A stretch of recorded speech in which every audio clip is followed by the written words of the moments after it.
Hello. It's actually Christmas Eve, the 24th of December, and I just wanted to come online and do a quick video and just say, firstly, season's greetings. Hope you all have a wonderful festive season. I'm not going to say Christmas because I don't want to offend anyone with no faith or a different faith. So if you are Christian, happy Christmas, of course. But otherwise, I just hope you have a wonderful time and a very prosperous 2023. I also wanted to say a massive thank you. I've gone from 1,000 subscribers at the end of January to nearly 5,000 at the end of December. That's a huge thing for me, and it really is. I can't tell you how much those subscribers and your thumbs up on my videos and the comments and the engagement means. I mean, I love gardening and I love making gardening videos, but I particularly enjoy the engagement. Now, I'm not always on it with the replies to some comments, and I apologise for that, but I do try and reply to everyone. I know there's still a few outstanding, so forgive me for that. But sincerely, thank you so much for subscribing, watching the videos. I have mentioned before that actually having a monetised YouTube channel makes me some money, which is wonderful because it pays for the projects in the garden. Whilst I look to my left here, I've reminded myself that I've put a Christmas tree in the parterre. You can see a reindeer and 2 nutcrackers by the front door. Of course, these all look better lit up at night, and I'll show you some footage of them all lit up at the end of this video. Before I go, I'll just give you a quick update on 3 projects which I'm going to be getting on with during the cold season, the non-growing season. The first one is the wildlife pond. It's a project I started way back in the year. It's been put on the back burner so many times now by other things that have come along, but this is an opportunity now for me to get it finished, and I want to do it now because I want to harvest the rainwater off my garage roof to fill it up. I've come up with an innovative way of kind of channeling the rainwater off the garage roof to fill it, and hopefully with a bit of luck, if I can get it full of rainwater by the end of January, I might even get some wildlife like newts or frogs in it for the springtime. So that's something I will be doing certainly in the next month, so keep watching for that. The other thing is the divider, the fence between the scented border and the social area at the back of the cottage. Another project which I've been meaning to get on with.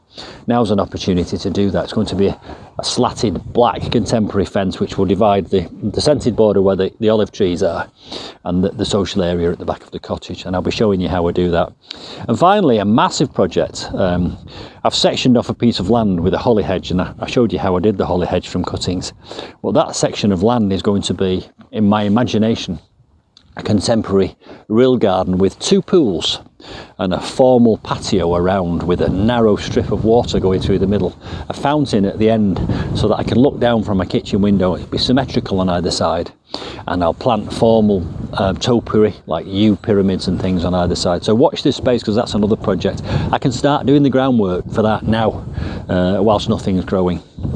So there we go. Thanks again for 2022. Best wishes for 2023. Have a great time. Stay safe and enjoy this little clip of my Christmas decorations. I'll see you soon.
you.